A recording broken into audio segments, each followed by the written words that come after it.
satu di antara 4 nabi yang menguasai dunia. Al-Imam Ibnu Al-Jauzi rahimahullahu ta'ala dalam tarikhnya mencantumkan riwayat Abdullah bin Abbas radhiyallahu anhuma. Nabi sallallahu alaihi wasallam bersabda bahwa penguasa yang menguasai sebagian besar dunia adalah arba'atun, ada 4 orang. Mu'minani wa kafiran, 2 mukmin dan 2 kafir. Fal mu'minani, adapun yang 2 mukmin, Dzulqarnaini wa Sulaiman. Dzulqarnain dan juga Raja Sulaiman. Wal kafirani Namrud wa Bukhtun Nasr. Dan yang kafir adalah Raja Namrud dan Bukhtun Nasr. Wa sayamlikuha khamisun min ahli baiti. Dan yang kelimanya kelak yang akan menguasai dunia adalah dari keturunanku, kata Rasul. Siapa? Al-Imam Mahdi. Berarti dari sini ada 4 orang yang menguasai dunia. Pertama Dzulqarnain, yang kedua Sulaiman, yang ketiga Namrud, dan yang keempat Bukhtun Nasr, dan yang kelima belum terjadi karena terjadinya di akhir zaman.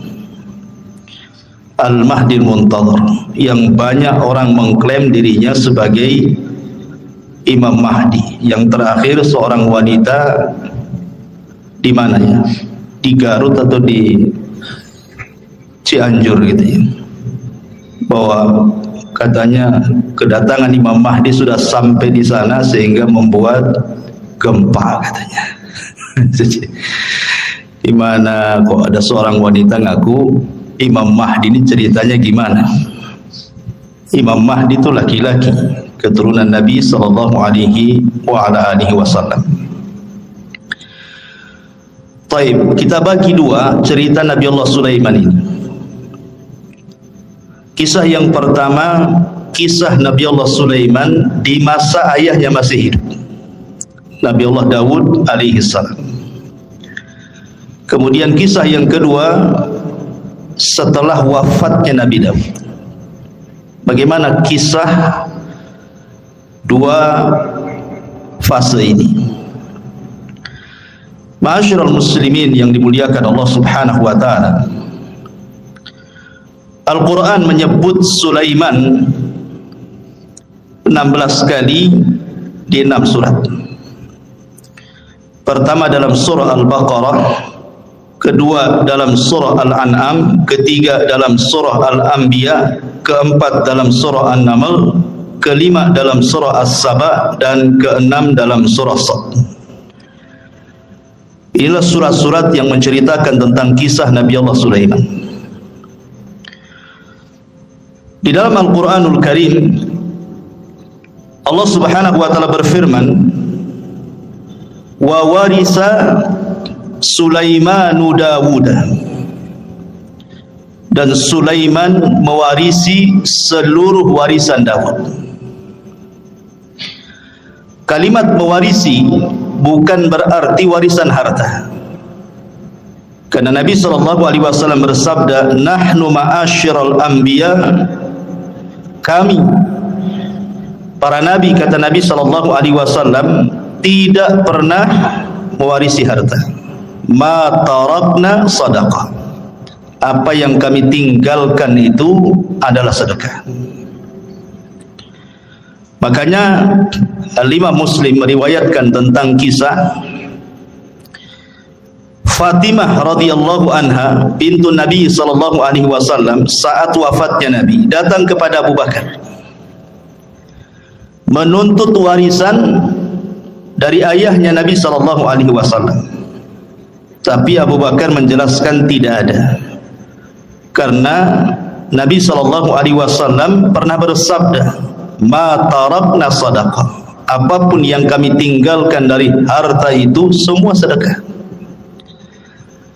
Dari situ Fatimah, bahasa kitanya agak dongkol dengan Abu Bakar sehingga tidak mau bicara sampai wafat. Ada yang mengatakan 4 bulan setelah Rasul meninggal, kemudian Fatimah meninggal. Ada yang mengatakan 6 bulan, tapi tidak lebih dari 6 bulan. Lah ketika itu Ali radhiyallahu anhu belum berbaiat kepada Abu Bakar selaku khalifah. Kemudian setelah Fatimah meninggal dikuburkan, malam-malam dikuburkannya, Abu Bakar tidak dikasih tahu. Karena juga ada perasaan tidak senang Ali kepada Abu Bakar, bukan masalah kekhilafahan, tetapi masalah waris. Jadi Ali radhiyallahu anhu setelah itu mendatangi Abu Bakar, kemudian mengemukakan ketidaksukaannya. Kenapa dia menzalimi ahli bait, kok tidak dibagikan warisan Nabi? Maka Abu Bakar tetap mengatakan bahwa Nabi tidak mewarisi, walaupun ada harta tidak bisa diwarisi oleh ahli warisnya, karena seluruh harta Nabi, baik yang ada di Fadak atau yang ada di Khaybar gitu ya, atau bagian khumus dari ghanimah, itu semua jadi sedekah. Abu Bakar tetap berpegang dengan sabda Nabi SAW, baru Ali paham. Setelah itu kemudian Ali berbaiat kepada Abu Bakar di tengah-tengah manusia, dan manusia pun senang karena Ali sudah akur lagi dengan Abu Bakar. Lah dari hadis yang dikeluarkan Muslim ini menunjukkan bahwa tidak ada satupun Nabi yang mewarisi harta kepada ahli warisnya. Lalu apa kalimat wa warisa Sulaimanu Daud di sini? Sulaiman mewarisi hartanya Nabi Daud? Bukan. Maksudnya Sulaiman mewarisi kerajaan dan juga kenabian, bukan harta. Sebab kalau kita membaca kitab-kitab ahli kitab dari perjanjian lama, Nabi Daud itu anaknya bukan Sulaiman saja, istrinya banyak. Tahu berapa istrinya Daud? 300 itu istrinya. Kemudian selirnya 700. Anaknya banyak, tidak mungkin kemudian hartanya dikasih satu orang namanya Sulaiman saja kan? Ini menurut versi mereka seperti itu. Jumlah istrinya Nabi Daud 300, kemudian selirnya sampai 700. Antum berapa? Satu, cukuplah satu saja. Jadi yang diwariskan di sini adalah kerajaan dan juga kenabian. Dan inilah keutamaan Nabi Allah Sulaiman di antara seluruh para nabi Bani Israel, karena hanya ada 2 nabi, saya ulangi, yang mendapatkan 2 keutamaan yang tidak dimiliki Bani Israel atau nabi-nabi Bani Israel atau raja-raja Bani Israel. Sebab Bani Israel itu kalau jadi raja, raja saja, kalau jadi nabi, nabi saja.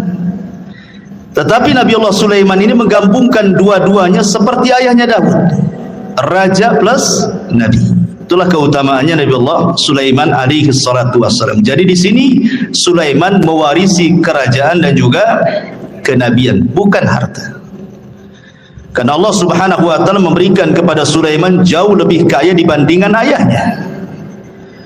Makanya ayahnya tidak disebut raja penguasa dunia, yang disebut justru Sulaiman. Di antara 4 raja penguasa dunia adalah Sulaiman, Zulkarnain, Namrud, Bukhtun Nasr, dan kelak di akhir zaman Al-Mahdi Al-Muntazar, Imam Mahdi yang ditunggu-tunggu kaum muslimin. Nabi Allah Sulaiman alaihi salatu wassalam meminta kepada Allah Subhanahu wa taala untuk dicerdaskan, dan harusnya kita juga sama, meminta kepada Allah Subhanahu wa taala untuk diberikan pengetahuan. Makanya Nabi SAW selalu berdoa, Rabbi zidni ilma, ya Allah tambahkan pengetahuan kepada. Itu Nabi yang jelas-jelas dapat wahyu saja masih minta ditambah ilmu, apalagi kita. Disebutkan dalam hadis Abdullah ibn Amr ibn As radhiyallahu anhu, ketika Sulaiman selesai membangun Masjidil Aqsa, ingat bukan membangun dari pondasinya, Karena Masjidil Aqsa juga sudah dibangun oleh Nabi Yakub sebelumnya. Jadi ketika Nabi Ibrahim dan juga Ismail membangun Masjidil Haram, maka Nabi Yakub membangun Masjidil Aqsa. Jarak antara Yakub kepada Sulaiman itu jauh sekali, ratusan tahun pun gitu ya. Sehingga kemudian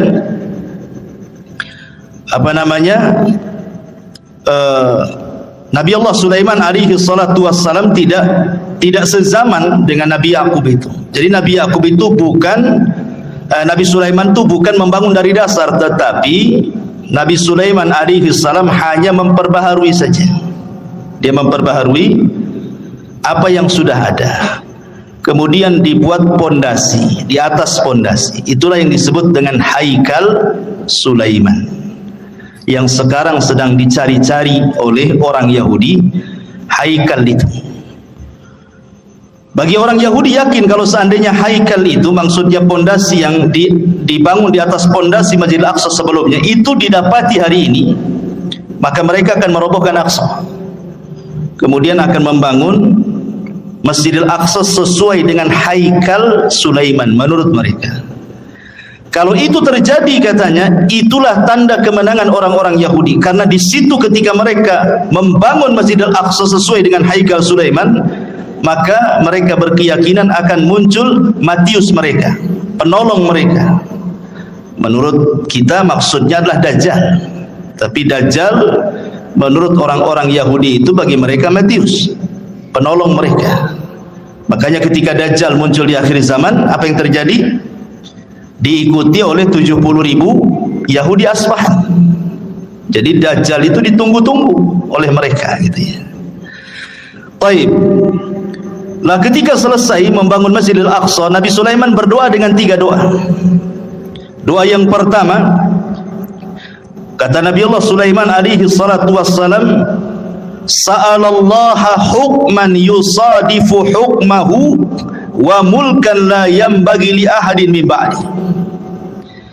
Dia meminta kepahaman kepada Allah agar jangan sampai setiap putusannya ketika dia memutuskan sesuatu kepada Bani Israel kecuali sesuai dengan putusan Allah.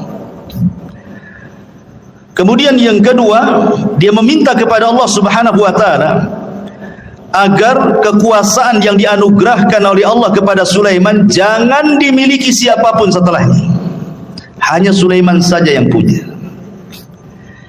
Makanya Nabi SAW ketika sedang sholat, kemudian diganggu oleh jin, syaitan, kemudian ditangkap, kemudian dicekik, maka Rasul merasakan dingin air liur daripada jin syaitan ini.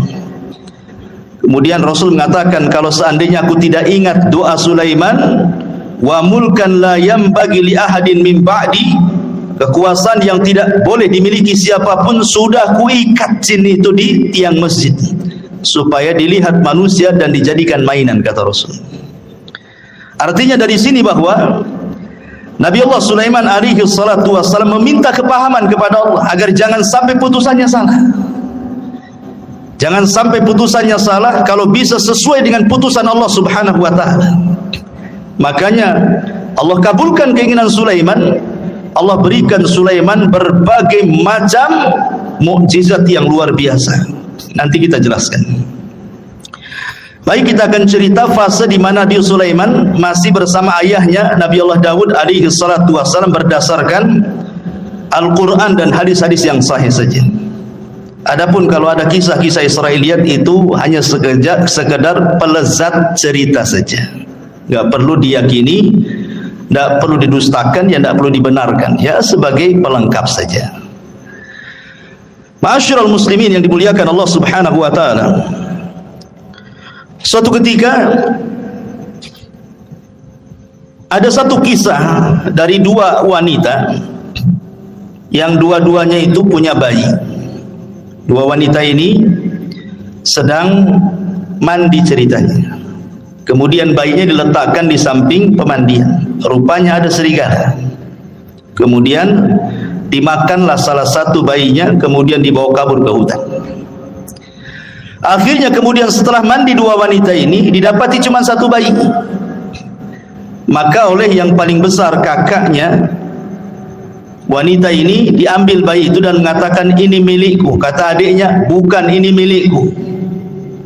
Akhirnya datanglah kepada Nabi Allah Daud alaihi salam, minta diputuskan ini bayi punya siapa, karena cuma satu masalahnya. Maka Nabi Allah Daud alaihi salatu wasallam tentu dengan ijtihad beliau seorang nabi. Akhirnya Nabi Daud memihak kepada yang memegang bayi, kakaknya, dan mengatakan itu bayimu, bukan bayi adik. Maka menangislah sang adik ini. Kemudian karena sudah putusan seorang raja, apalagi yang mau dibicarakan? Keluar. Sebelum keluar, Sulaiman masuk. Kemudian mengatakan, wahai ayahku, bisa enggak saya ikut memutuskan perkara ini? Kata ayahnya, silahkan saja. Akhirnya Sulaiman alaihi salatu wassalam kembali memutuskan kes dua wanita ini. Kemudian Sulaiman mengatakan, ambilkan pisau. Orang-orang tercengang, kenapa Sulaiman minta pisau? Kemudian dikatakan, mau apa dengan pisau itu wahai Nabi Allah Sulaiman? Kata Sulaiman, saya ingin belah bayi ini jadi dua, pusar ke bawah dan pusar ke atas. Kan ini kan dua wanita saling mengklaim ini. Biar adil, kita potong aja bayinya jadi dua. Yang pusar ke atas ambil kakaknya, yang pusar ke bawah ambil adiknya. Nah, selesai. Kakaknya mengatakan, kalau itu putusan wahai Sulaiman, silahkan saja. Tapi adiknya membantah, jangan wahai Nabi Allah. Kalau memang engkau hendak membunuh bayi itu dengan cara memutuskan jadi dua, memotong jadi dua, sebaiknya serahkan saja bayi itu kepada kakak saya. Enggak apa-apa, saya tidak punya bayi. Dari sini Sulaiman tahu siapa wanita yang punya rahmat, siapa wanita yang tidak punya rahmat. Kata Sulaiman, itu bayimu, bukan bayi kakakmu. Kenapa? Karena kakaknya tidak ada rahmat. Masa mau dipotong, silahkan saja. Sementara adiknya enggak mau, berarti menunjukkan bayi itu bayi adiknya. Karena biasanya seorang ibu ada keterikatan emosional dengan anaknya kan? Maka Sulaiman mengatakan, ambil itu bayi. Dari sini Allah mengatakan, wa fahamna Sulaiman, kami berikan kepahaman kepada Sulaiman. Ini satu kisah. Kisah yang kedua, ini disebutkan di dalam Al-Quran surah Al-Anbiya ayat 78. Allah subhanahu wa ta'ala berfirman, wa Dawud wa Sulaimana idh yahkumani fil harthi idh nafashat fihi ghanamul qawmi wa kunna li hukmihim syahidin. Dan ingatlah kisah Daud dan Sulaiman, kata Allah, ketika keduanya memberikan putusan mengenai ladang, karena ladang itu dirusak oleh kambing-kambing milik kaumnya, dan kami menyaksikan keputusan yang diberikan oleh mereka. Bagaimana kisahnya? Jadi Bani Israel ini, yang satu punya kebun, yang satu punya kambing. Ini kambing-kambing ini tidak dijaga oleh pemiliknya, masuklah ke kebun orang, dirusaknya kebun itu. Dimakanlah daun-daunan, ladang-ladang yang baru saja ditanam, dirusak, semua dirusak. Namanya kambing gak berakal. Nah, kalau orang suka ngerusak ya kayak kambing ini, gak berakal. Jadi orang ini mengadu kepada Sulaiman, gimana nih kebun saya dirusak oleh kambing-kambing si fulan, katanya. Kata Nabi Allah Daud, kalau gitu datangkan orang yang punya kambing. Didatangkanlah yang punya kambing dengan yang punya kebun di hadapan Nabi Allah Daud. Maka Daud kemudian memberi putusan bahwa yang punya kambing ini harus membayar dengan kambing-kambing dia seharga kebun yang dirusaknya. Pamannya kambingnya 100, kalau seandainya 10 ekor cukup untuk membayar kerusakan itu, ya sudah kasihkan 10 ekor. Itu putusan Nabi Daud. Maka ketika itu datang Nabi Allah Sulaiman dan juga meminta izin kepada ayahnya, boleh enggak ikut memberikan putusan? Kata ayahnya, silahkan. Maka Nabi Allah Sulaiman memutuskan dengan putusan yang berbeda dengan ayahnya. Apa kata Nabi Sulaiman? Sekarang kambing-kambingmu serahkan ke yang punya kebun. Dia berhak dengan kambing-kambingmu sebagai jaminannya, dan dia boleh mengambil air susunya. Sementara engkau yang punya kambing, kau perbaiki kebunnya sampai sesuai dari sebelumnya, sebelum dirusak. Jadi suruh Nabi Sulaiman tukar-tukaran di sini. Yang punya kebun pegang kambing, yang punya kambing pegang kebun, supaya kebunnya ditanami lagi sampai kesedia kala baru kambingnya diambil lagi sebagai jaminan. Maka di sini keputusan Sulaiman lebih adil dibandingkan keputusan Nabi Allah Daud. Ini dua kisah disebutkan dalam hadis yang sahih dan juga disebutkan di dalam ayat Al-Quran surah Al-Anbiya ayat 79. Taib. Ini diantara dua kisah semasa Nabi Sulaiman bersama Nabi Allah Daud. Kita masuk pada kisah kedua. Bagaimana kisah Nabi Allah Sulaiman alaihi salatu wassalam itu sendiri. Setelah wafatnya Nabi Allah Daud alaihi salatu wassalam, maka Sulaiman menjadi pewaris tahta dan juga pewaris kenabian sama dengan ayahnya. Dan Nabi Allah Sulaiman alaihi salatu wassalam diberikan banyak mukjizat sebagaimana doanya dia. Minta diberikan kerajaan yang tidak diberikan kepada orang setelahnya. Makanya banyak kemudian kehebatan dan kecerdasan Sulaiman yang tidak dimiliki banyak nabi. Di antara mukjizatnya adalah Nabi Allah Sulaiman alaihi salatu wassalam ya tadi diberikan kerajaan dan juga kenabian, dan itu tidak ada di zaman Bani Israel kecuali dia dan ayahnya saja. Tetapi ma'asyiral muslimin yang dimuliakan, kalau memang Nabi Allah Sulaiman diberikan kekayaan yang banyak, bagaimana dengan Nabi kita? Kita bandingkan dengan Nabi SAW. Kita tidak hendak membanding-bandingkan Rasul dengan Sulaiman atau Sulaiman dengan Rasul, tidak. Tetapi kalau ada orang bertanya, berarti kalau begitu Nabi Sulaiman lebih hebat dong dibandingkan Nabi kita. Kan mesti ada yang ngomong begitu nanti kan. Maka kita jawab sebagaimana yang dijelaskan oleh Imam Ibnu Katsir di dalam kitabnya Bidayah wan Nihayah, bahwa Nabi SAW berdasarkan hadis Aisyah dan juga Ibnu Abbas radhiyallahu anhuma, sebelum wafatnya Nabi SAW pernah ditawarkan Allah kunuzul ardi, pembendaharaan bumi oleh Allah. Kalau engkau mau wahai Muhammad, aku berikan pembendaharaan bumi untukmu. Tapi Nabi SAW tidak mau. Bahkan saat wafatnya datang malaikat, kan Jibril datang menawarkan tentang kunuzul ardi, kau tetap diberikan hidup yang panjang kemudian bumi diserahkan kepadamu, ataukah engkau memilih untuk kembali kepada Rafiqil A'la di sisi Allah Subhanahu wa taala. Rasul enggan memilih dunia, tapi Rasul memilih meninggal karena ingin berjumpa dengan kawan-kawannya di mana? Di Rafiqil A'la. Artinya kalau seandainya Rasul meminta untuk hidup, tentu Rasul pun sama akan diberikan kekayaan yang pernah Allah anugerahkan kepada Sulaiman. Itu maknanya. Ini yang pertama. Kemudian yang kedua, Nabi Allah Sulaiman diberikan mukjizat muhadatsatu ma la yantiq. Nabi Sulaiman itu mampu berbicara dengan makhluk-makhluk Allah yang tidak bisa bicara. Ya, umpamanya dengan batu, dengan pohon dan yang semacamnya. Itu Sulaiman paham dengan bahasa-bahasa mereka. Maka ini pun sama juga dengan Nabi SAW. Bahkan Nabi SAW pernah mengatakan, inni la a'rifu hajaran kana yusallimu alayya bi Makkah qabla an ab'atha inni la a'rifuhu al-an. Apa kata Rasul? Sebelum Rasul SAW diangkat jadi Nabi, Rasul itu pernah kemudian lewat di sebuah tempat di Mekah. Rupanya ada yang mengucapkan salam, Assalamualaikum ya Muhammad. Tapi Rasul melihat ke samping, tak ada pula orang. Ya, hanya ada bebatuan dan pepohonan saja kan. Akhirnya kemudian setelah Rasul diangkat jadi Nabi, baru paham bahwa yang mengucapkan salam itu adalah batu dan pepohonan. Dan Rasul mengatakan, aku sekarang tahu di mana hajar ataupun batu yang ketika aku belum diutus jadi Nabi dia mengucapkan salam kepadaku. Artinya Nabi SAW pun diberikan oleh Allah Subhanahu wa taala mukjizat gitu, bahwa batu-batu kemudian pohon-pohon juga bertasbih dan mengucapkan salam kepada Nabi sallallahu alaihi wasallam. Bahkan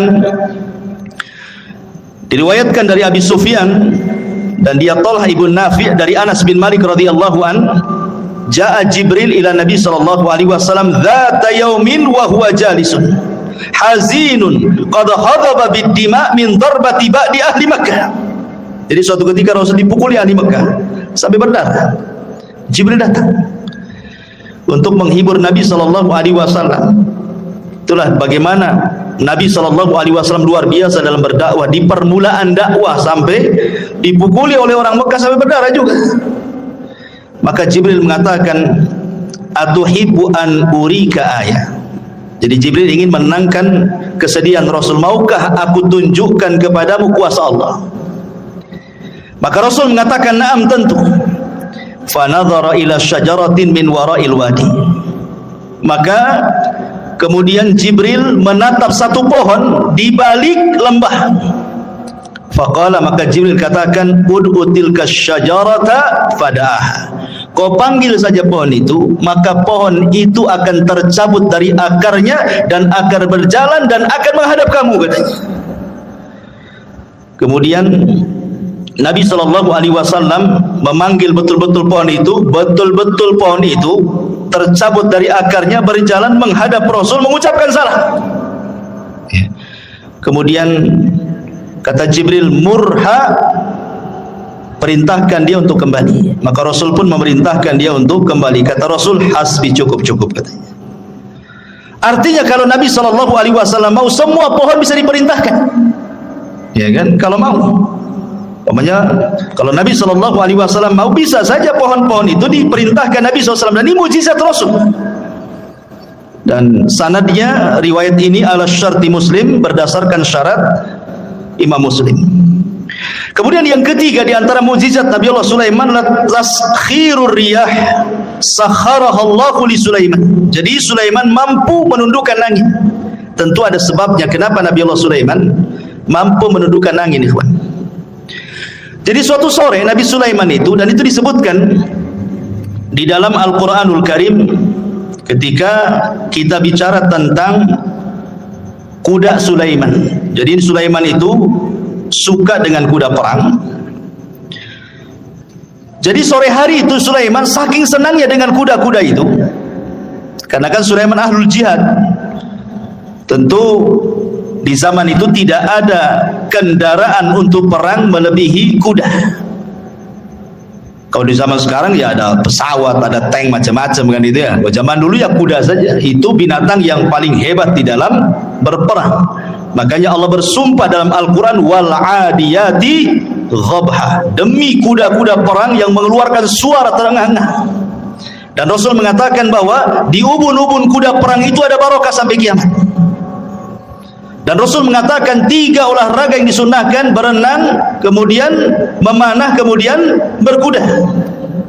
Memang kuda itu ada keistimewaan. Dan di akhir zaman nanti perangnya kaum muslimin melawan orang-orang Nasrani itu dengan kuda, karena teknologi sudah tidak ada. Artinya kuda ini berkahnya sampai kiamat. Maka Sulaiman suka dengan kuda.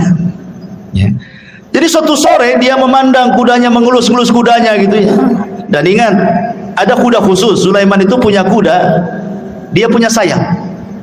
Jadi ya ada kuda-kuda biasa, tapi ada khusus kuda Nabi Sulaiman itu bersayap dia.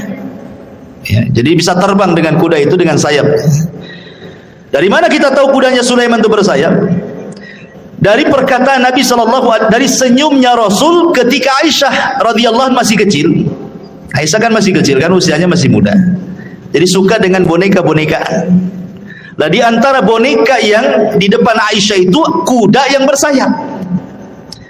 Jadi Rasul mengatakan, itu kok kuda bersayap, kata Nabi. Masa ada kuda bersayap?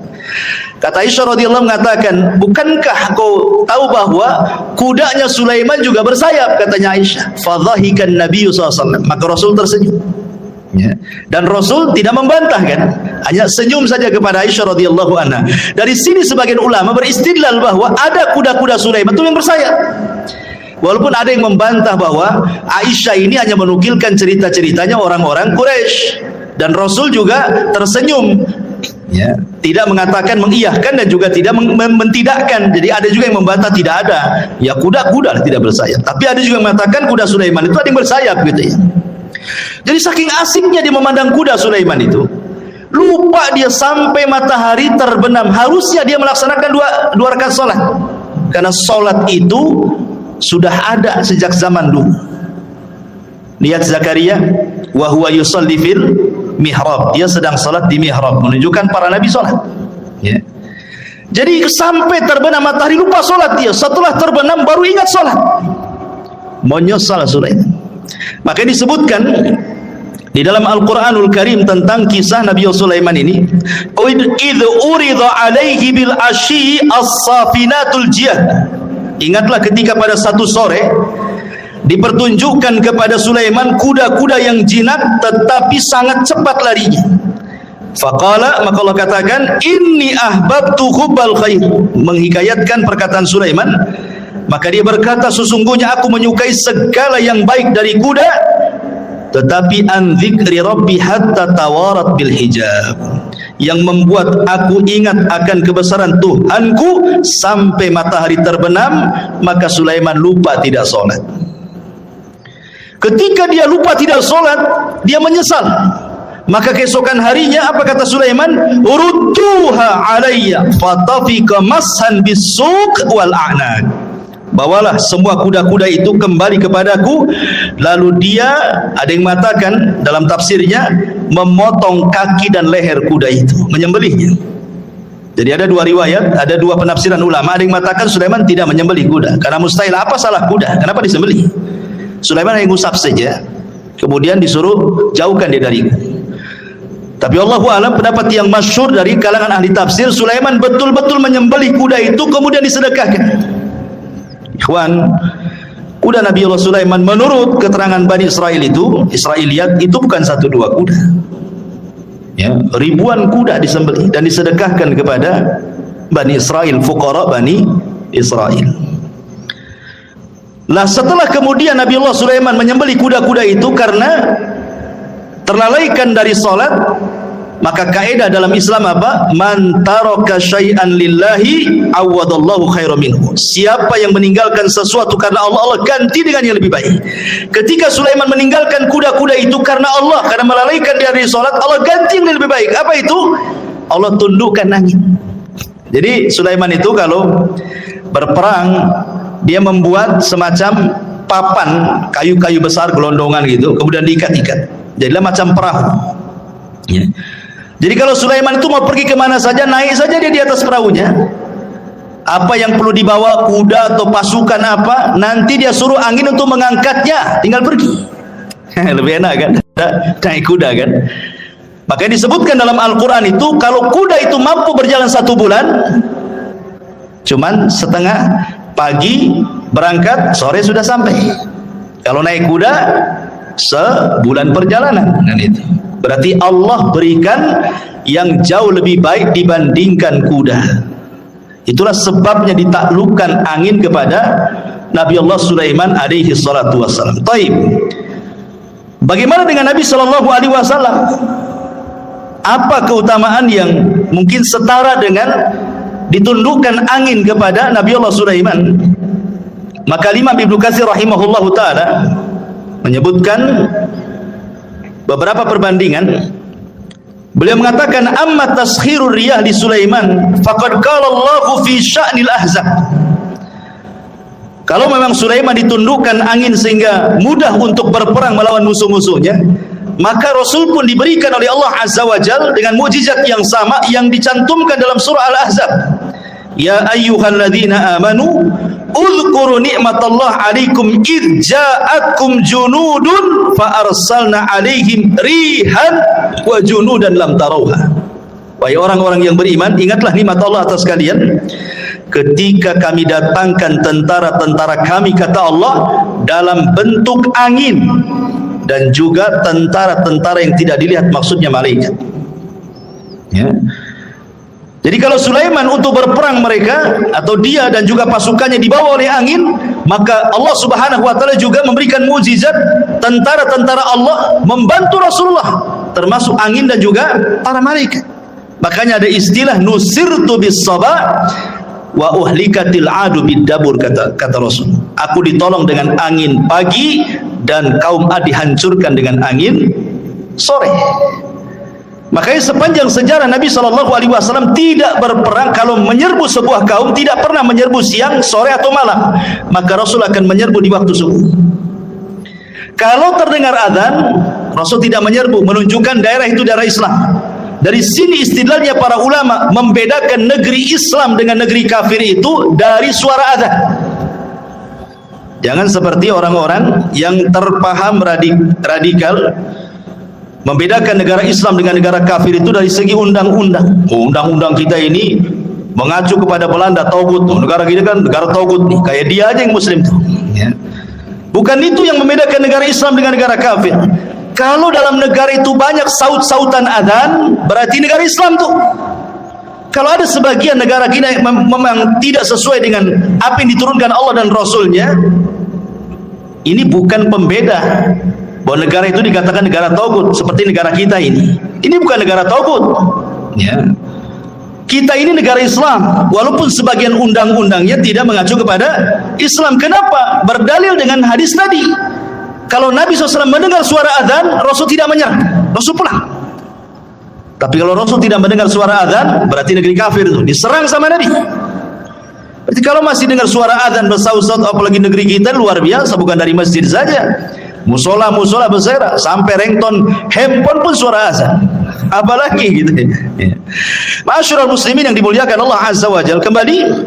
Jadi Nabi SAW juga dikuasakan angin oleh Allah sehingga menghancurkan perang Ahzab itu, perang luar biasa ikhwan. Bayangkan Nabi dikepung, namanya Ahzab. Ahzab itu kelompok-kelompok. Siapa kelompok-kelompok ini? Orang kafir Quraisy, bergabung dengan orang-orang Yahudi, bergabung dengan orang-orang suku-suku Arab yang benci dengan Nabi, bergabung dengan orang munafik dari dalam lagi. Kalau bukan karena Allah, kalah Nabi itu. Tapi Allah utus angin, kemudian menghempas tenda-tenda, menakutkan kuda-kuda mereka sehingga pada kabur semuanya, sehingga habis perbekalan mereka, kendaraan mereka enggak ada, pulang tunggang langgang, menang dalam perang Ahzab. Ya. Baik, kemudian juga dalam perang Badar 314 melawan 1000 lebih tentara. Rasul pun tidak punya pengalaman perang.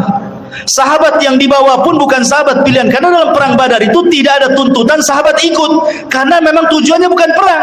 Tujuannya mau mengambil hartanya Abi Sufyan yang dari Syam menuju ke Mekah. Untuk apa? Sebagai pengambil hak. Dulu mereka hijrah ke Madinah, hartanya diambil orang Quraisy. Sekarang orang Quraisy lagi dagang tuh, maka dagangannya mau diambil sebagai ganti apa yang sudah mereka ambil. Rupanya Abu Sufyan cerdas pula, ngirim dom-dom supaya memberitahu Abu Jahal bahwa dia akan diserang. Abu Jahal menyiapkan pasukan 1000. Rupanya terjadi perang Badar. Jadi perang Badar ini perang yang tak terduga masalahnya. Tetapi sampai Nabi ketakutan, takut kalah. Maka di malam harinya diistighotsah di samping Abu Bakar dan mengatakan, Allahumma intahlik hadhil isabah falan tu'bad abada. Ya Allah, kalau kau hancurkan kelompok yang sedikit ini, nggak ada lagi yang menyembah kamu di permukaan bumi. Gitu. Allah menangkan 314 melawan 1000. Allah menangkan. Siapa yang Allah menangkan? Kaum muslimin. Dengan apa? Diutusnya oleh Allah 5.000 malaikat. 5.000 malaikat diutus. Kalau Sulaiman menggunakan tentara jin, tetapi Rasulullah SAW diutus oleh Allah bi 5.000 minal malaikah. 5.000 malaikat turun dipimpin Jibril menggunakan kuda namanya Kaidum. Kudanya Jibril itu namanya Kaidum. Kaidum Haizum. Haizum namanya. Ya, siapa kuda Jibril? Haizum. Kaidum Haizum. Ya, sambil memacu kudanya. Sebentar saja kalah orang musyrik itu. Ya. Taib, ma'asyiral muslimin yang dimuliakan Allah Azza wa Jalla. Ini mukjizat Nabi Allah Sulaiman. Kemudian mukjizat Nabi Sulaiman yang lain, taskhirul jin. Bisa menundukkan jin.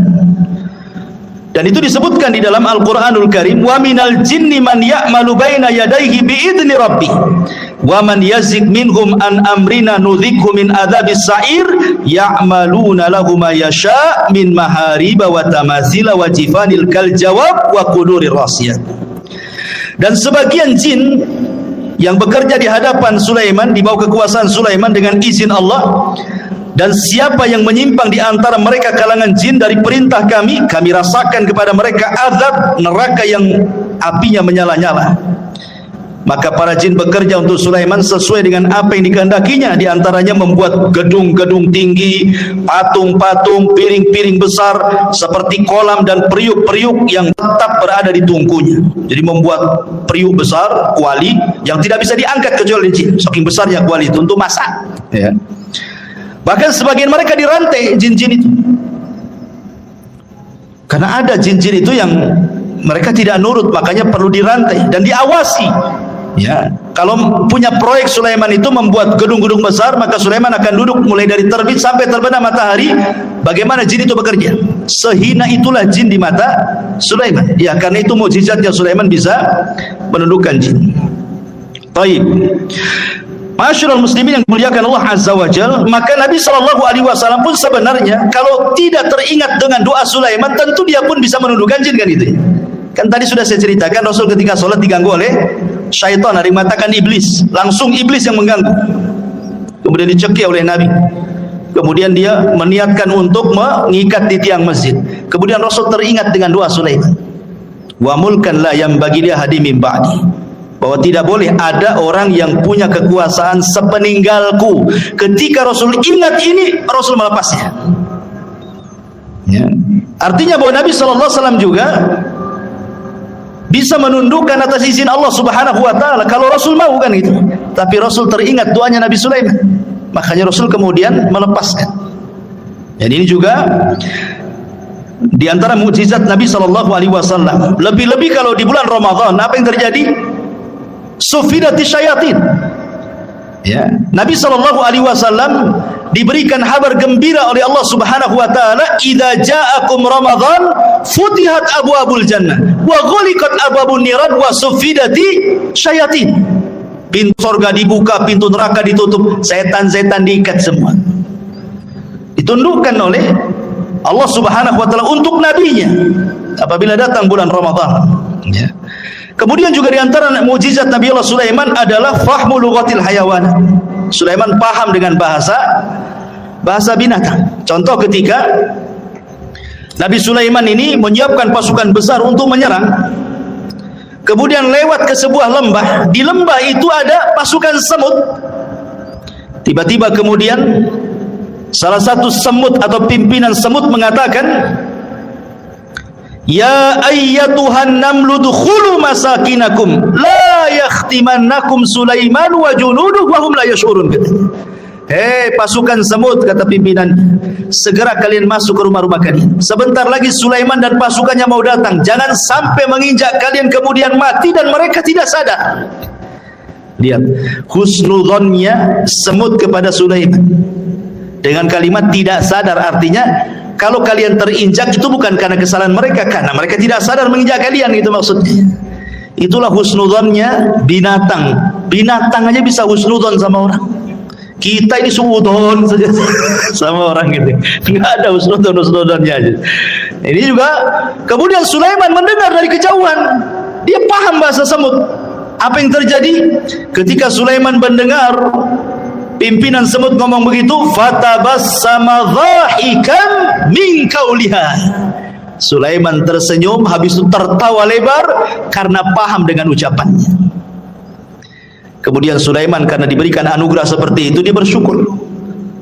Apa doanya? Rabbi auzi'ni an ashkura ni'mataka allati an'amta alai wa ala walidai wa an a'mala salihan tardah wa adkhilni bi rahmatika fi ibadika salihin. Ya Rabb, anugerahkan kepadaku agar aku tetap bersyukur akan nikmat-Mu. Diberikan anugerah mampu memahami bahasa hewan, gitu ya. Yang telah Engkau berikan nikmat kepadaku dan nikmat kepada kedua orang tuaku, dan aku agar aku bisa beramal saleh supaya Engkau redha dan Engkau masukkan aku dengan rahmat-Mu termasuk hamba-hamba-Mu yang saleh. Subhanallah. Manusia sekaya Sulaiman, manusia sehebat Sulaiman, manusia yang kekuasaannya sampai separuh dunia, masih mengatakan, saya bersyukur akan nikmat-Mu kepadaku. Ini pelajaran bagi orang-orang kaya. Ya. Sekaya apa sih Anda dengan Sulaiman itu? Sekaya apa? Berapa uang di rekeningnya Anda itu? Berapa mobil yang Anda punya? Berapa rumah yang Anda punya itu? Tapi kenapa kemudian proses seperti yang difirmankan Allah, kalla innal insana la yatgha an ra'ahus taghna.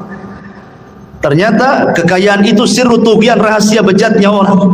Kata Allah, sekali-kali jangan seperti itu. Terkadang ada orang yang melampaui batas ketika Allah bukakan kekayaan kepadanya. Sulaiman masih bersyukur. Beda pula dengan Qarun. Qarun malah mengatakan apa? Innama utitu min ilmin indi. Enak saja kau mau ngambil zakatku. Dia ngomong sama utusannya Nabi Musa itu. Enak saja kau mau mengambil zakatku, katanya. Ini harta aku yang dapat. Sama sekali Qarun tidak menasabkan harta itu kepada Allah, sehingga Allah katakan wa khassafna bihi wa bidarihi al-ardh. Kami tenggelamkan si Qarun dan seluruh harta-hartanya ke dasar bumi. Jadilah kalau sekarang nemu harta dikit-dikit harta Qarun, harta Qarun, nemu dompet aja harta Qarun, semua harta Qarun, ya. Intinya bahwa di sini ada pelajaran besar. Kemudian juga Sulaiman mengajarkan akhlak. Bagaimana dia tersenyum kepada semut, ya. Dan senyum itu bagian daripada akhlak yang sangat murah tetapi besar nilainya, besar pengaruhnya, ikhwan. Apalah susahnya senyum coba? Senyum itu tidak susah, tapi pengaruhnya besar. Senyum itu jauh lebih berpengaruh dibandingkan ngomong, ya. Karena biasanya orang yang suka senyum itu langsung disukai orang. Beda dengan orang yang jarang senyum, gitu kan, susah orang suka. Tapi orang yang suka senyum, ya manis senyumnya, karena orang suka senyum. Beda kalau orang jarang senyum, sekali senyum pahit tuh biasanya. Nah, ini senyum ngapain nih? Jangan-jangan mau pinjam uang pun, katanya kan. Artinya bahwa sebagaimana ulama mengatakan akhlak itu terbagi 3, dari leher ke atas, kedua tangan, dan dari atas kepala ke bawah, kan. Itu akhlak namanya. Dari leher ke atas di situ ada mata. Orang yang jarang melotot kalau ngomong berarti punya akhlak. Orang yang jarang mengeluarkan kata-kata kotor kecuali santun, maka itu berakhlak. Telinganya tidak mendengar kecuali yang dibolehkan dia mendengar. Hidungnya tidak mencium kecuali yang dibolehkan dicium. Senyumnya selalu tersebar. Itu akhlak namanya, ya. Kemudian kedua tangan mudah membantu orang. Kemudian dari badan ke atas, ketika kita bicara dengan orang, kita berhadap-hadapan. Jangan badan kita ngadap kemana, orang pula ngadap ke kita. Mentang-mentang dia kaya, pejabat, kemudian nggak direken ngomong apa sebelah itu. Dia ngadap sana, orang ngadap sini, kan itu. Nggak berakhlak badannya, ya. Jadi itu akhlak namanya. Sulaiman mengajarkan akhlak, fatabassam, dia pun senyum. Dan Rasul mengatakan tabassumuka li akhika sadaqah. Senyum kamu kepada saudaramu itu sedekah. Coba bayangkan, kalau antum senyum ketemu orang senyum, berapalah sedekah. Mungkin antum bakhil mengeluarkan uang, ya. Gantilah uang itu dengan senyum, kan enak. Tapi kalau tengok kotak infak jangan senyum. Nggak penuh-penuh nanti. Maksudnya kalau ketemu orang, gitu ya. Baik. Kembali bahwa Nabi Allah Sulaiman alaihi salatu wassalam mampu paham dengan bahasa binatang. Sekarang bagaimana dengan Nabi sallallahu alaihi wasallam? Al-Imam Ibnu Katsir mengatakan, "Walaqad u'tiya Muhammadun sallallahu alaihi wasallam misla dzalik wa aktsar minhu." Rasul pun diberikan hal yang sama, bahkan lebih banyak dibandingkan Sulaiman, kata Imam Ibnu Katsir. Faqad taqaddam dzakarna li kalamil bahaim was-siba wal haninil jad'i wa ragha'il ba'ir wa kalamil syajari wa tasbihil hasa wal hajari wa du'aihi iyahu ila akhir perkataan Ibnu Katsir. Saya contohkan beberapa kisah. Pertama, kisah Abi Sa'id Al-Khudri radhiyallahu anhu. Jadi ceritanya Abu Sa'id Al-Khudri ini menceritakan, jadi ada seorang penggembala, tiba-tiba datang serigala. Penggembala datang serigala, diambillah satu kambing itu, dibawa kabur ke hutan, dikejar sama yang punya kambing. Akhirnya direbut lagi dari serigala itu. Tiba-tiba serigalanya bisa bicara. Apa kata serigala ini? Ala tattaqillah, tidakkah kau bertakwa kepada Allah? Tanzi'u minni rizqan saqahullahu alayya. Kata serigala, tidakkah kau bertakwa kepada Allah, wahai penggembala? Kau sudah merebut rizki yang Allah anugerahkan kepada kau ambil lagi, katanya. Kagetlah ini penggembala kambing. Kok serigala bisa bicara, kan itu ya? Ini aneh ini serigala ini, kok bisa bicara gitu. Kalau sekarang kan tengok di punggungnya ada baterainya enggak? Gitu, berarti robot itu ya. Nah, kemudian orang ini mengatakan, ya ajibah dzambun yukallimuni kalamal insi. Saking herannya penggembala ini mengatakan, Kok kamu bisa bicara seperti manusia, katanya. Maka serigala ini mengatakan, ala ukhbiruka bi'ajabi min dhalik. Kata serigala, nggak perlu heran. Mau nggak aku habarkan dengan yang lebih ajaib dibandingkan ini, kata serigala ini. Apa itu? Kata serigala ini, Muhammadun sallallahu alaihi wasallam bi Yathrib yukhbirun nas bi amba'i ma qad sabaq. Kamu tahu orang namanya Muhammad yang ada di Yathrib, kata serigala itu, dia lebih hebat dibandingkan aku. Dia mampu berbicara tentang habar-habar yang sudah berlalu dari kalangan para nabi, Qarun, Fir'aun dan yang lainnya, atau yang akan datang hari kiamat, macam-macam. Aku tidak bisa, kata serigala. Akhirnya kemudian seorang ra'il ghanam ini akhirnya datang menemui Nabi, masuk Islam. Kemudian dia menceritakan tentang serigala yang bicara itu ke hadapan Nabi SAW. Maka kata Rasul, sadaq, serigala itu benar, katanya. Walladzi nafsi Muhammadin biyadihi la taqumus sa'ah hatta yukallimus siba'al insan. Tidak akan tegak kiamat, kata Rasul, sampai ada binatang yang bicara dengan manusia. Itulah kamu, katanya. Kan itu ya. Jadi sanadnya adalah syarti sahih, dan hadis ini disahihkan oleh Imam Al-Baihaqi. Ya, lihat, serigala ini mengakui apa? Kehebatan Nabi, ya, dan dia bisa bicara, ya. Kemudian juga diriwayatkan dari Safinah maula Rasul. Rasul itu punya pembantu namanya Safinah. Pembantu Rasul banyak, salah satunya Safinah namanya. Jadi Safinah ini suatu ketika dia sedang safar, naik perahu. Qadar Allah, perahunya dihempas ombak, akhirnya hancur perahunya, berantakan. Tetapi Allah takdirkan dia selamat dengan satu kayu yang sisanya itu dia ngambang sampai dibawa ke entah berantah. Tiba-tiba dia nyasar di sebuah pulau. Ketika terbangun, tiba-tiba ada singa di hadapannya. Fawajada fihal asad, ada singa di hadapannya. Faqala lahu, maka si Safinah ini ketakutan dengan singa itu. Singa, dia pun lagi lelah, baru saja terdampar, nggak punya tenaga, mau lari gimana? Sementara singa sudah di hadapannya. Berteriaklah Safinah ini, apa teriakannya? Dia mengatakan, ini, kata Safinah ini, sesungguhnya aku adalah sahabat Nabi SAW. Ini Safinah maula Rasulillah. Aku Safinah pembantu Rasulullah, aku sahabat Rasul, kata. Tiba-tiba menjinaklah singa ini. Kemudian fadharaba mangkibi, tiba-tiba kakinya singa menepuk bahunya dia, seolah-olah ngajak pergi. Maka akhirnya ketika melihat jinak, maka hilanglah ketakutan Safinah, akhirnya mengikuti singa ini kemana arahnya. Rupanya singa ini kemudian mengarahkan ke jalan pulang. Sebelum pulang, katanya Safinah menceritakan, seolah-olah dia melambai-lambai, yuwaddiuni, seolah-olah ingin berpisah, ya, selamat pergi, gitu kan. Subhanallah. Kemudian hal ini disampaikan kepada Nabi SAW.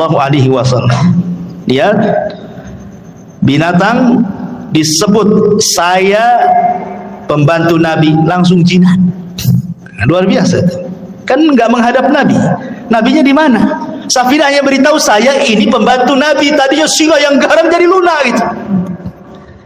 Tapi antum jangan praktekkan. Masuk ke kandang singa, saya umat Nabi, apa nggak diterkam?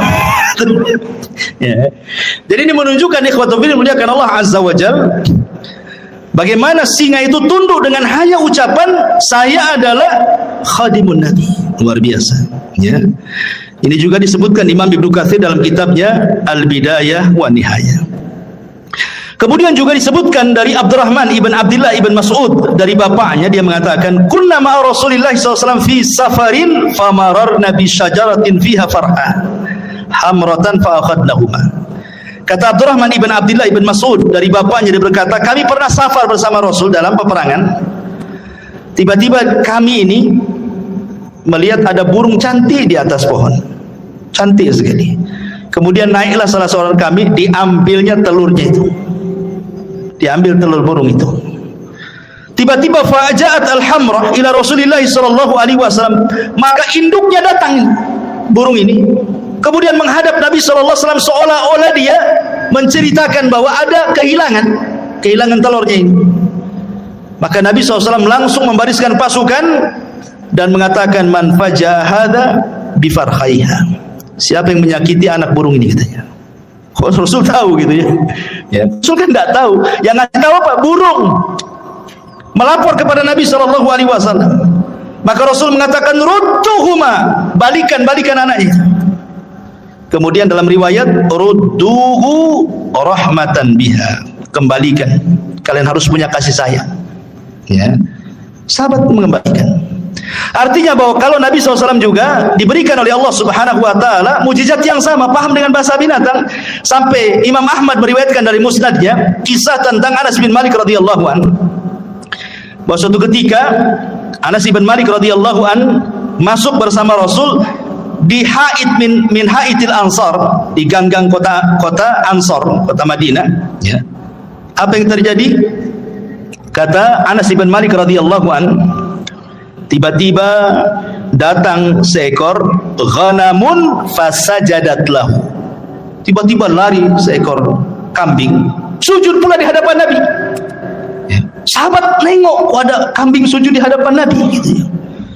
Maka faqala Abu Bakar mengatakan, Rasul, kalau kambing yang tidak berakal ini sujud, harusnya kami yang sujud, katanya.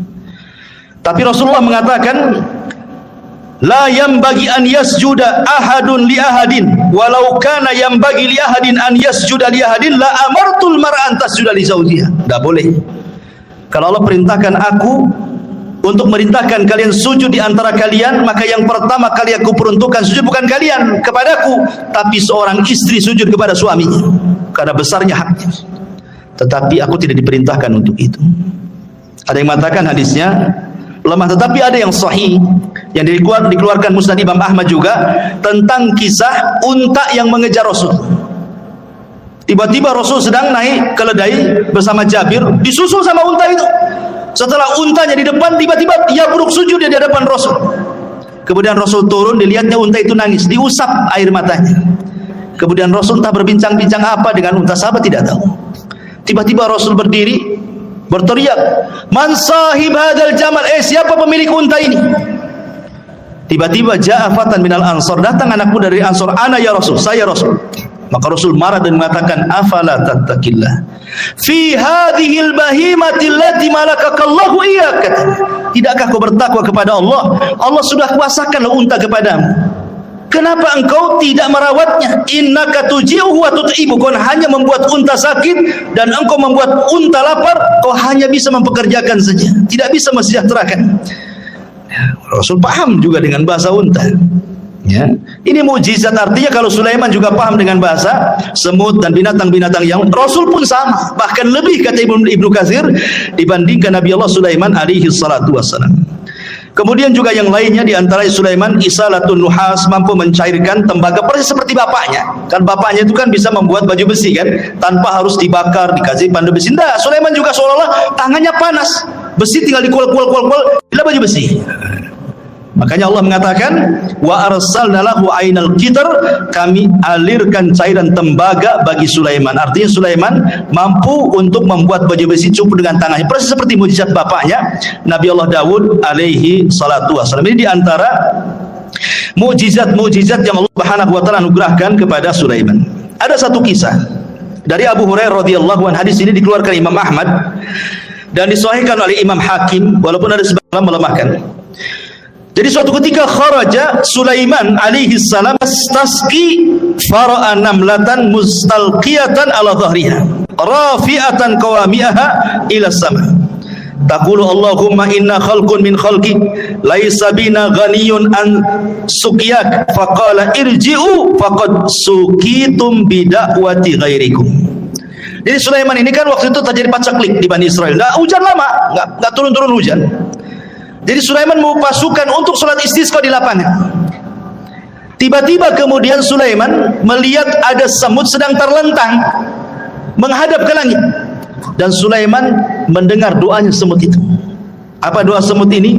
Ya Allah, aku ini adalah hamba dari hamba, tidak ada yang lebih kaya darimu, maka hujani kami. Tiba-tiba ketika semua selesai doa, hujan tuh. Ya. Maka Sulaiman mengatakan kepada pasukannya, irji'u, pulang. Ya, cukup sudah, ada yang meminta hujan selain dari kalian. Ya. Kemudian Al-Hafidh Ibnu Hajar menyebutkan dalam Al-Talkhis bahwa Al-Imam Ad-Daruqutni Hakim juga mengeluarkan hadis dari Abu Hurairah tanpa menyebutkan Sulaiman. Jadi ada seorang nabi, tetapi riwayat ini walaupun lemah memperkuat bahwa yang berdoa kisah ini adalah kisah Sulaiman, karena ada riwayat walaupun lemah bahwa yang dimaksud nabi ini adalah Nabi Sulaiman. Tapi ada riwayat yang sahih tapi tidak disebutkan siapa namanya. Adapun riwayat yang menyebutkan adanya Sulaiman dilemahkan para ulama. Tapi yang jelas bahwa lihat bagaimana di sini faedahnya, ternyata Allah Subhanahu wa taala terkadang mengabulkan doa sebelum kita minta. Itu syahidnya di sini. Orang-orang ini kan belum istisqa. Kenapa hujan? Rupanya orang lain yang minta. Dari sini menunjukkan bahwa Allah itu karim. Bukan Bang Karim ya, karim. Artinya karim itu pemurah. Ya. Dia bisa mengabulkan hamba-hambanya sebelum diminta. Dan itu bentuk malunya Allah Azza wa Jalla. Karena di antara sifat Allah itu adalah Hayyun Karim. Allah itu zat yang maha pemalu dan juga pemurah. Lah bentuk pemalunya Allah Subhanahu wa taala adalah Allah pantang apabila ada seorang hamba mengangkat kedua tangannya kemudian dibiarkan kosong tidak diberi. Allah pantang itu. Idza rafa'a 'abdun yadayhi ila sama faqala ya rabbi an yaruddahuma sifra, kata Rasul. Kalau ada seorang hamba mengangkat begini kemudian mengatakan ya Rabb, kemudian tidak diberi, oh tidak, pasti diberi orang itu. Atau terkadang belum dia berdoa sudah dikabulkan. Belum dia berdoa sudah dikabulkan. Subhanallah. Ya. Taib. Kemudian kisah Nabi Allah Sulaiman alaihi salatu wasalam bersama burung hudhud. Ini menariknya karena disebutkan di dalam surah An-Naml. Ma'asyiral muslimin yang dimuliakan Allah Azza wa Jalla. Jadi suatu ketika Nabi Sulaiman ini sedang mempersiapkan pasukan besar. Bayangkan pasukan Sulaiman ini jin, manusia, binatang, kemudian di atasnya burung terbang. Jadi nggak pernah terkena sengatan matahari. Sulaiman itu senantiasa dinaungi oleh burung-burung. Jadi kemana saja, mau di padang pasir, mau di mana, nggak kepanasan kan? Karena burung di atasnya masalahnya kan itu. Jadi suatu ketika mempersiapkan barisan itu, hudhud pula tak ada di situ. Mana hudhud? Dan burung hudhud itu adalah muhandis Sulaiman. Disebutkan dalam sejarah Israiliyat bahwa dia itu muhandis, seorang insinyur. Jadi hudhud yang diceritain ini seorang insinyur. Jadi terkadang nih Sulaiman nih kalau mau berangkat ke sebuah tempat, maka yang mengeker dari atas langit itu burung hudhud. Entah di depan ada jurang, entah di depan ada air, ada sungai, ada laut. Nanti dikasih tahu tuh. Ya, karena Sulaiman tidak tahu yang gaib. Ya kan? Jadi besar sekali memang jasanya hudhud itu kan. Makanya ketika tidak ada, Sulaiman marah. Kemana hudhud ini? Awas saja, kata Sulaiman, ngancam Sulaiman. Kalau dia datang dan tidak membawa alasan, la u'adzibannahu adzaban syadidan aw la adzbahannahu aw la ya'tiyani bisultanin mubin, katanya. Kalau dia datang tidak bawa alasan, ku siksa dengan siksa yang berat, atau ku sembelih dia, atau ku maafkan kalau bawa alasan, katanya.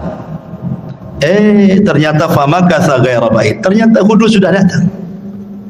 Dari mana coba hudhud itu? Rupanya hudhud dari Yaman. Sulaiman di mana? Di Palestina. Sebegitu cepatnya itu terbangnya hudhud itu. Satu di Palestina, satu di Yaman. Cemana terbangnya itu? Menunjukkan hudhud diberikan kemampuan oleh Allah kan gitu. Kemudian melapor, aku punya alasan kenapa aku tidak ada, kata hudhud. Apa kata hudhud? Dia mengatakan, inni wajadtu faqala ahattu bima lam tuhit bihi wajituka min saba'in binaba'in yakin inni wajadtu imra'atan tamlikuhum wa utiyat min kulli syai'in wa laha arsyun azim, katanya. Wahai Sulaiman, wahai rajaku, tunggu dulu ya. Aku punya pengetahuan yang kau tidak punya. Ini menunjukkan Sulaiman tidak tahu yang gaib.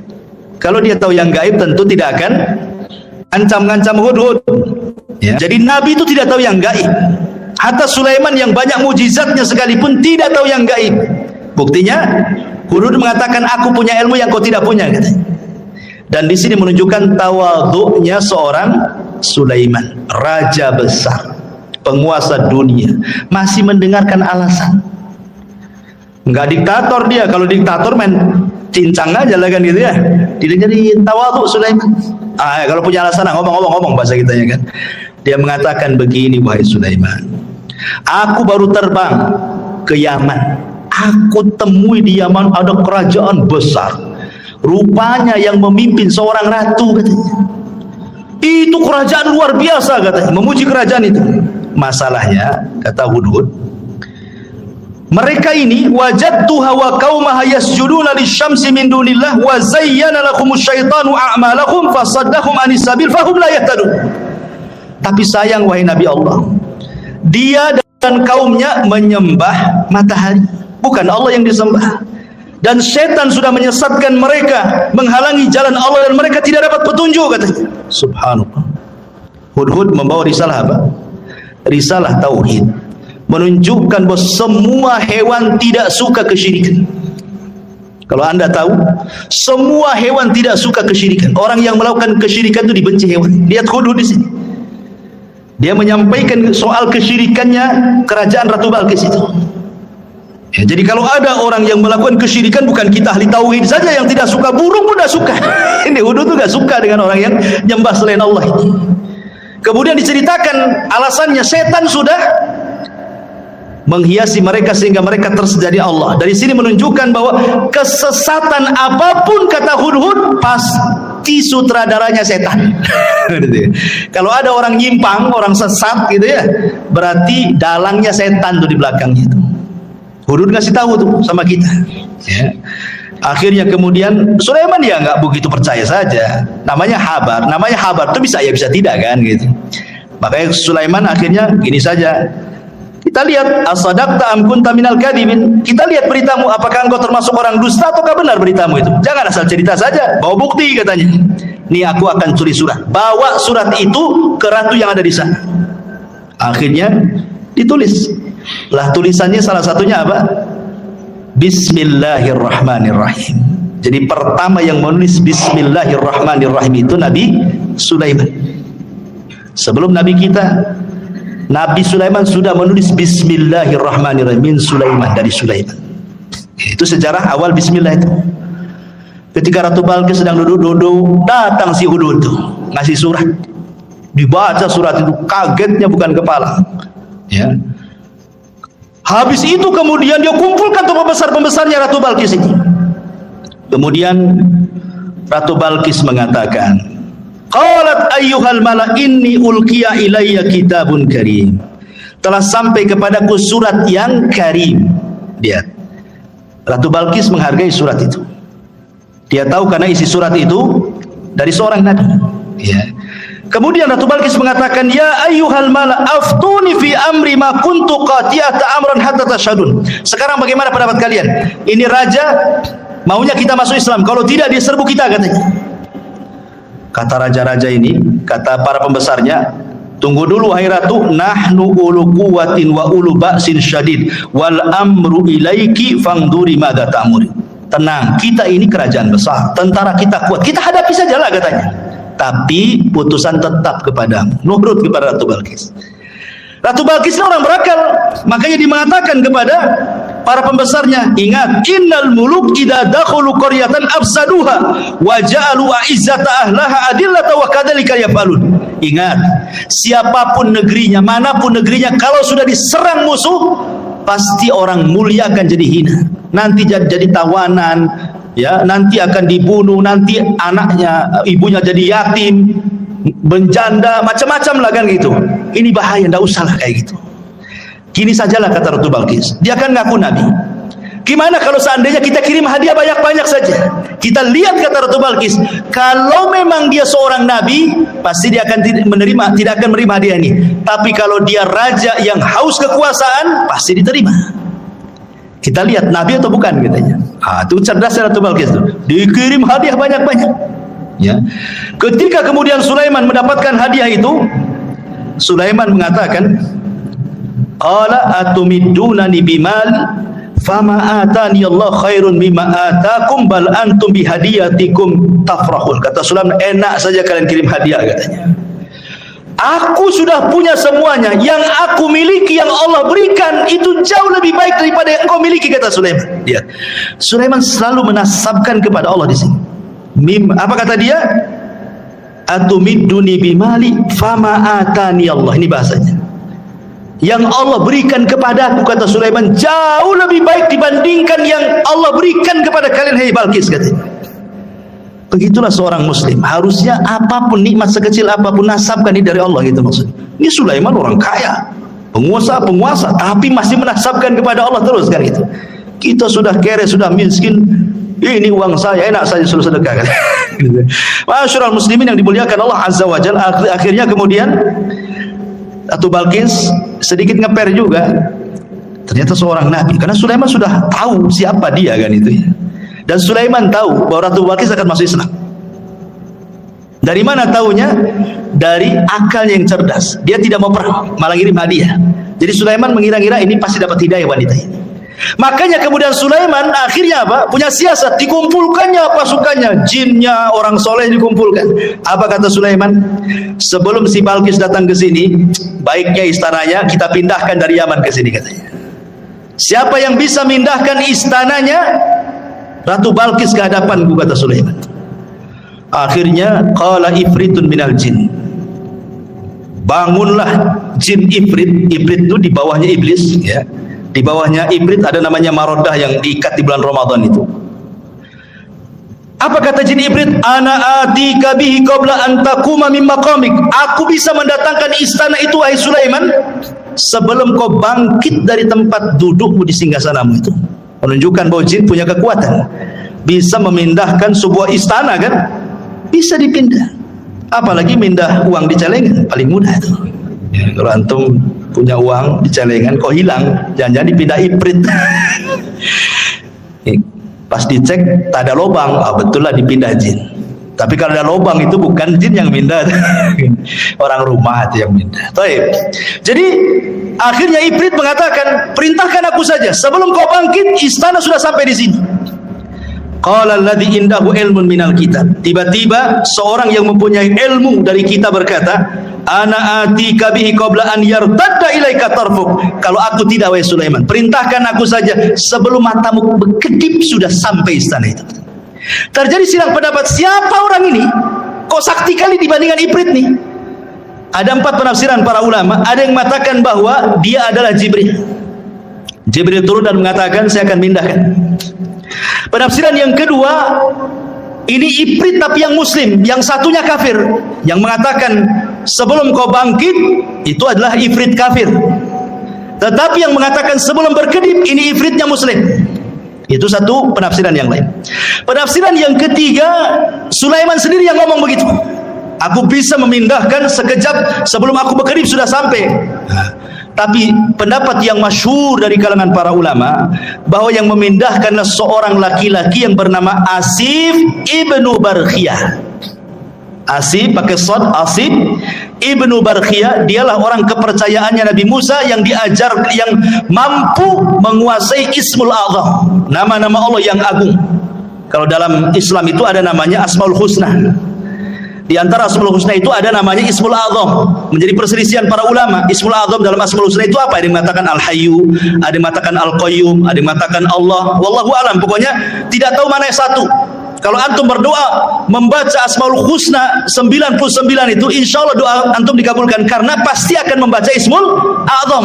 Salah satu dari 99 kan kita tidak tahu yang mana satu itu Ismul A'zam itu. Nah, kalau berdoa cobalah baca semua itu Asmaul Husna itu. Boleh jadi pas dengan Ismul A'zam, karena kan disembunyikan yang mana satu kita tidak tahu. Lah Asif bin Barkhiyah ini menguasai Ismul A'zam. Makanya kemudian dia berdoa kepada Allah sebelum berkedip istananya sudah sampai. Seorang-orangnya juga keangkut di istana itu. Bayangkan. Ratu Balqis datang ke hadapan Sulaiman. Kata Sulaiman, sebelum Balqis masuk ke istana, kita robah dikit katanya. Masih kenal nggak dengan istananya? Gitu. Apa yang dirobah?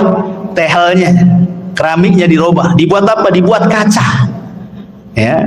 Karena kan di istana dipindah, diletakkan di lautan, masalah istana itu. Kan bawahnya air tuh. dikasih kaca. Jadi seolah-olah kalau nginjak itu nginjak air gitu. Jadi kata Ratu Balkis kepada Sulaiman kepada Balkis, betul nggak Islam?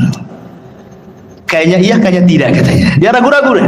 Iya ke tidak kan itu? Kalau tengok bangunannya iya, tapi kok isinya beda kan itu ya. Makanya sempat disebutkan dalam Quran ini, Balkis ini sampai kemudian menyingkap pakaiannya, khawatir terkena air, padahal itu kaca tuh. Dari situlah dia melihat kehebatan Sulaiman. Akhirnya Ratu Balkis mengatakan perkataan menunjukkan dia masuk Islam, wa aslamtu ma'as Sulaiman lillahi rabbil alamin. Maka Balkis pun mengatakan, aku sekarang masuk Islam bersama Sulaiman. Dia masuk Islam akhirnya. Tapi menjadi perselisihan apakah Balkis ini menjadi istri Sulaiman atau tidak, itu menjadi khilaf ulama. Dia mengatakan jadi istrinya, dia mengatakan tidak. Wallahu a'lam. Tidak ada riwayatnya. Karena Sulaiman ini juga istrinya banyak. Ada dalam sebuah hadis yang sahih, jadi suatu malam Sulaiman itu diberikan kekuatan mampu menggauli istrinya. Istrinya 100 ya kawan. Ada yang mengatakan yang 60 istri sahnya, yang 40 selirnya. Ya. Jadi semuanya 100. Kata Sulaiman, malam ini bernazar ingin menggauli semua istrinya dalam satu malam. 100 wanita digauli satu malam. Kalau nggak punya kekuatan, tengkleng lah antum tuh. Ini kan khusus para nabi. Nabi itu diberikan kekuatan oleh Allah. Sulaiman diberikan kekuatan itu. Kemudian Sulaiman bernazar, aku ingin gauli dalam satu malam ini semua istri-istriku, dan aku berdoa kepada Allah setiap istriku mengandung punya anak, dan kujadikan semuanya tentara di jalan Allah untuk berperang. Itu Sulaiman. Itu nadarnya. Rupanya Sulaiman lupa membaca insya Allah. Harusnya dia mengatakan insya Allah, karena masyiah itu tetap milik Allah. Kalau kita berkehendak, Allah tidak mungkin terjadi. Allah berkehendak, kita tidak, pasti terjadi. Itu semua kaidah seperti itu. Harusnya Sulaiman mengucapkan insya Allah. Maka malam itu digilir semua istri-istrinya. Rupanya tidak ada yang mengandung kecuali satu. Ketika melahirkan, separuh manusia separuh bukan. Tidak punya kaki, untung kakinya ke atas, ya nggak punya kaki. Ya.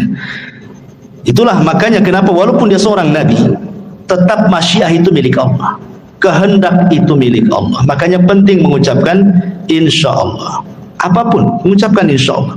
Mau datang besok insya Allah, datanglah insya Allah. Tolonglah datang insya Allah. Oh, kayaknya orang sekarang kalau bilang insya Allah ragu-ragu tuh. Padahal insya Allah itu maksudnya mengaitkan kejadian kepada Allah, karena Allah yang berkehendak. Walaupun kita sudah yakin besok akan datang, yang namanya kehendak milik Allah ternyata ketabrak, ternyata ada masalah, ternyata macet, kan nggak jadi juga kan gitu ya. Makanya setiap apapun gantungkan kepada Allah Subhanahu wa taala. Untuk terakhir karena waktu juga. Jadi sebelum wafatnya Nabiullah Sulaiman alaihi salatu wassalam, ada satu kisah juga yang menarik di sini tentang kisah seorang petani. Ya, belum saya ceritakan. Jadi suatu ketika ada seorang petani, dia berangan-angan ingin mendapatkan kekuasaan seperti yang dimiliki oleh Sulaiman.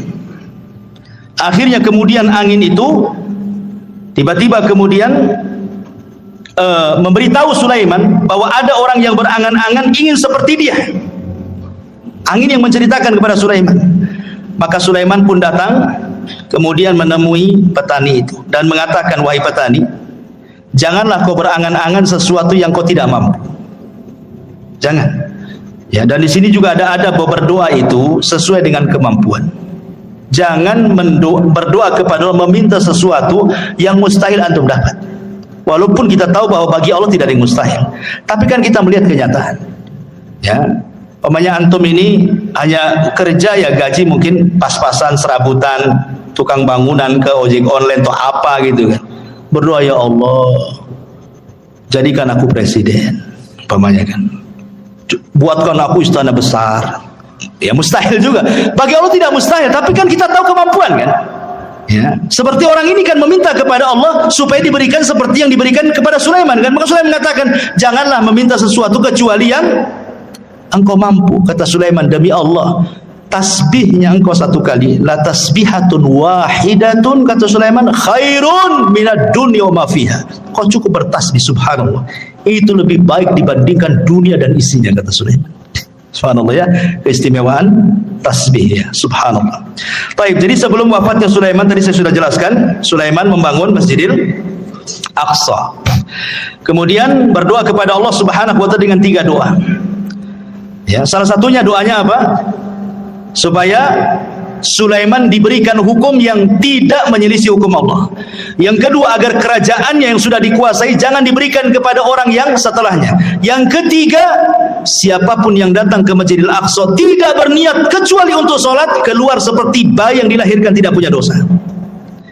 Kata Rasulullah, adapun yang 2 sudah dikabulkan. Adapun yang ketiga, aku hanya mengharap Allah mengabulkannya. Kenapa? Karena Rasul sudah sholat di Baitul Maqdis ketika Isra Mi'raj. Kan itu ya. Dia ingin dikabulkan yang ketiganya. Dan yang terakhir, kisah wafatnya Sulaiman. Jadi ketika Nabi Allah Sulaiman alaihi salatu wassalam mendekati ajalnya, dia meminta kepada Allah Subhanahu wa taala agar kewafatannya Nabi Sulaiman ini jangan sampai diketahui bangsa jin yang sedang bekerja. Karena memang walaupun demikian kan yang bekerja kepada Sulaiman bukan jin muslim saja, jin kafir banyak. Dan mereka harus ditunggu. Makanya Nabi Sulaiman itu kalau menunggu jin-jin kafir sedang bekerja itu mulai dari terbit matahari berdiri di singgasananya sampai terbenam matahari. Jadi betul-betul mereka diawasi terus 24 jam. Jadi suatu ketika Sulaiman ini sedang memegang tongkat. Kemudian Allah takdirkan datang malaikat maut mencabut nyawa Nabi Allah Sulaiman. Lama Sulaiman itu tidak dijelaskan dalam sejarah berapa lama dia duduk di singgasananya sambil bertelekan kepada tongkatnya gitu. Ya, sambil tongkat. Jadi yang menjadikan jasad Sulaiman tidak jatuh karena ada tongkat yang dipegangnya. Entah berapa lama, wallahu alam, tidak dijelaskan, Quran tidak menjelaskan, hadis juga tidak menjelaskan gitu. Yang jelas tiba-tiba tongkat itu dikerumuni oleh rayap, kemudian memakan tongkat itu sedikit demi sedikit. Akhirnya kemudian tongkat itu pun patah, lemah, hancur, Sulaiman terguling. Ketika Sulaiman terguling, maka jin-jin mengatakan, kalaulah kami tahu yang gaib Sulaiman itu sudah mati, tentu kami tidak dihinakan seperti ini. Dari sini menunjukkan bahwa jin tidak tahu yang gaib. Ya. Lah ketika Sulaiman meninggal dunia, ingat ketika di zaman Nabi Sulaiman itu kan banyak dunia perdukunan ya. Sebelum Sulaiman diutus itu kan dunia perdukunan di mana-mana. Ya. Makanya Allah utus Sulaiman untuk memberantas dunia perdukunan.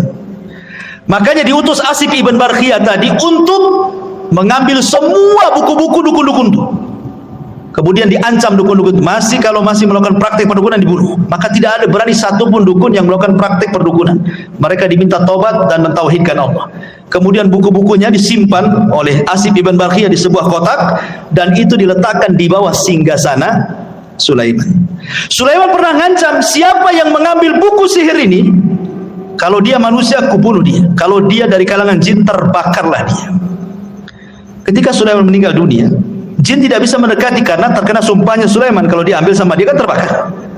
Akhirnya kemudian mereka merayu, ada 2 orang namanya Harut dan Marut. Ada yang mengatakan Harut Marut itu manusia, ada juga yang mengatakan Harut Marut itu malaikat, ada yang mengatakan Harut Marut itu setan, macam-macam lah penafsiran ulama ya.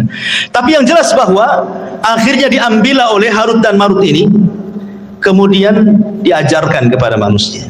Harut Marut sudah mengatakan ini tidak boleh diajarkan kepada kalian. Kalau kalian bisa belajar ini bisa kufur masalahnya. Sehingga ada sebagian orang Yahudi tidak mau belajar, tapi ada juga yang tetap belajar.